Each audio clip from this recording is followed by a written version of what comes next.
How you doing, lads, laddies, everybody? This is me, Waddles, and I like farms. Today, I've got a challenge. 10 Minecraft farms in 10 minutes. In theory, this should be pretty simple. 10 rapid-fire tutorials for contraptions you need in your world. But I talk. A lot. Like and subscribe for more. And let's do this. I thought a lot about where I could begin today's video, and I came to the conclusion that it's gotta be with a modern take on an old classic. You build this beauty in your world, and well, you build it in your world, you will have sugarcane, because farm number 1, it's a sugarcane machine. Now, the rules of the game today. You're gonna see a lot of the build materials down on the hotbar, sometimes not all, but usually most. Beautiful. Cobblestone generally represents just any kind of building block. Glass, same thing. It's just a building block that you can see through, make it a little bit nicer. So, sugarcane farm, go ahead and build it just like I built it, and voila, easy, automatic sugarcane. Hey, it wasn't too bad. Let's go ahead and do it again. And again, and again, and again, and again, and we'll do that 9 more times. So, farm number 2, the dynamic duo is back. Both of them, chest and hopper, observer and piston. Behind this observer, we're going to place a solid block that'll take the signal that way, redstone dust that'll send it right back up to the top.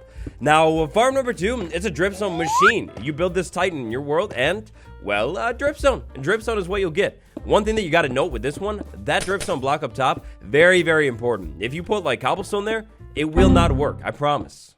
It might sound or look like it's working at this point, but it's definitely not. To actually kick this thing into high gear, what we're going to need to do is a couple more blocks, water right there, and farm number 2 is beautiful. Farm number 3, maybe my favorite farm in the entire video. The grass block simply represents a grass block. Have your mob standing on a grass block in this build. We need an observer looking at that grass block. Right behind the observer, we'll place a solid building block with redstone on it. Then we place a dispenser, and inside of the dispenser, we put shears. Around this thing, some blocks to like contain it, you know, keep the farm inside of the farm. Then some light to make sure the grass actually regrows. Inside of it, a sheep.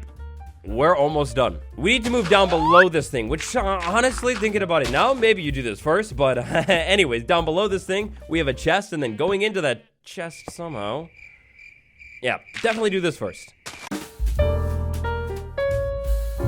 Look, to make sure all the wool gets picked up, this is the solution. Chest with a hopper, with rails on top of that hopper, with hopper minecart right there, and voila, it's magic. Or kind of. Farm number 4, the beautiful melon farm. And now the extra intuitive bunch of you will know that this farm, it doesn't have to just be a melon farm. You could definitely substitute something else in the game for this farm, and it will definitely work. That's right, beetroot, yeah. So anyways, building this farm, we start by digging down into the ground, maybe dig a little past or whatever. I was so proud of this. Another modern twist with mud. Look at this right here. I'm so happy with this farm right now. I'm ecstatic, and I think I forgot one of the biggest building supplies. Really sorry about that one, but it was bound to happen. Make sure you grab a piston to build this farm, because if you don't, it definitely will not work. We have a piston facing down next to an observer that is looking at a stem, and then on top of all of this, redstone dust right there. Eventually, I promise, this thing will grow, and then it'll grow on that thing, and then this whole contraption that we just built, we'll harvest it. It'll be thrown down into the chest for all of your melon, or perhaps beetroot. Beetroot needs. Wow, would you take a look at that? Not to get too emotional or anything, I know it's not what you came for, but not to get too emotional, but farm number 5, it feels like we just started this video like 5 minutes ago or something. Anyways, emotions aside, farm number 5 is a super simple honeycomb farm. Look at this thing. We've got a dispenser back there. Inside of it, we put shears, and we got a solid block right there, redstone dust, and an observer. Not bad. Now what I'm going to go ahead and do is place a bunch of flowers around here, maybe like 5 or so. Doesn't really matter where. Something like that should be fine. Then I'm gonna lure a couple bees over here somehow, just let them go ahead and do their thing. And then finally, to make sure all the drops actually go inside of this thing, we're gonna place some solid building blocks in front of this thing. Maybe blocks placed like that, and all the way up there. That should probably be good. Honeycomb should consistently be spit out and picked up by that hopper. Not 100% guarantee though. If you are concerned with things like this happening, then maybe try just filling it in. Add a couple more building blocks to the farm to funnel everything to the middle. And I mean, while we're at it, another thing I like to say about this farm is bees kind of like to go everywhere too. So honestly, it might just be a good idea to like trap them. Trap them all the way in. Go in there and stay there. You never leave that home. Farm numero 6, a kelp farm. Now this farm is going to be a little bit more advanced compared to some of the ones we already taken a look at. To build this kelp farm, we're looking at something like this so far. Now we're going to need water in this farm, which means we need a lot of building blocks. It definitely cannot afford to have like water spill all over the redstone, you know, that would be really, really bad. Now this kelp farm in this form is going to be ugly. I recommend to maybe like do something else. As in, like, I don't know, just make it a little bit bigger. When you make it bigger, it will probably look a little bit nicer, more intentionally, you know. But anyways, to finish this thing off, a kelp at the bottom of this thing, give it a little bit of time, and eventually it'll grow up. The water current should pick it up and send it right over into this hopper for you. It's pretty simple. Farm number 7 is a farm you might not have seen coming, my friends. And also at the same time, I kind of feel bad for not being able to explain everything here today. So for this one, I will. The chest picks up the items. The hopper sends the items into the chest. We have a rail right there, so we can put this hopper minecart right there. On top of that, we have sand, and then we're going to have turtle eggs sitting right here. So breed up your local turtles, silk touch them, bring them back over here. Finally, to finish everything off, we're going to go ahead and put some building blocks here. And then what I would need to do is wait for nighttime. I didn't put it in the hotbar for this one because, I mean, how would I have? But the biggest supply you're going to need for this one is patience. Because turtles, I mean, they'll lay their eggs. That's pretty easy. But getting the eggs to hatch, that will take potentially a long, long time. Turtle eggs can take up to like 10 Minecraft days to hatch or something. It's pretty crazy. However, once one hatches, you'll get one scute and do that 4 more times and I mean, it's beautiful. Little fun fact for you about all this turtle egg hatching stuff though. Turtle eggs, they will actually hatch a little bit faster at nighttime, specifically near the end of the nighttime, like once it's almost morning. So if you can AFK around, that is good.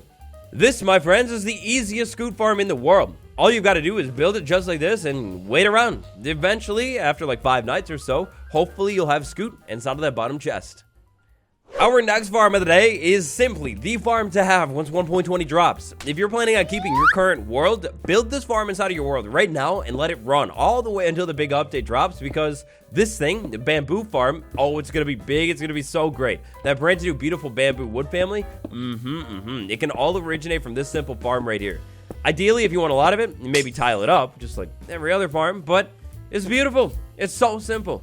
Looking at our time, it looks like I'm doing pretty good, which means, finally, I might have a quick second to actually explain this contraption and some of the other ones really quick.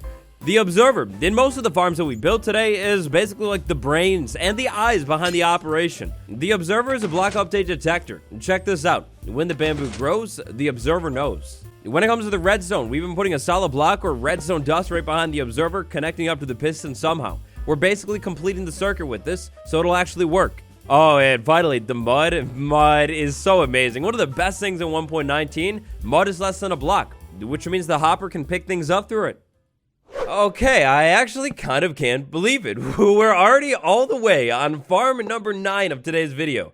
Now, farm number 9 of today's video is, I think, unfortunately, going to be the only farm that will not work on Bedrock Edition. So, Bedrock gang, I'm really, really sorry about this. This works off of entity cramming, and oh boy, is beautiful. The hardest thing about building this farm is getting 2 cows inside of it, and then just being patient. You build this simple farm just like this, and then go over to your local wheat farm. Come back over, give the wheat to the cows, breed them up, and do it over and over and over again. Eventually, once you have like more than 24 cows inside of this thing, the cows will automatically be taken out, and you'll get leather and one of the best foods in the game.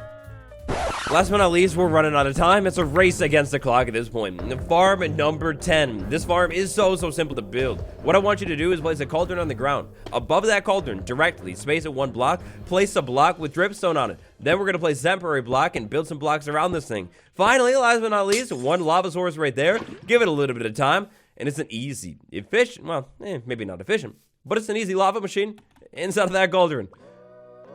That's 10 farms in 10 minutes. So, 10 Minecraft farms for your world in 10 minutes. Those are, well, those are 10 of them.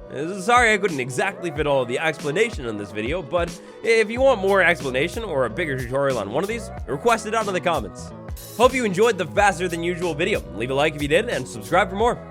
I would like to send a huge thank you to some of my longest patrons: Archangel, Grand Crazy May, Hush Sound 34, and Bill Geek.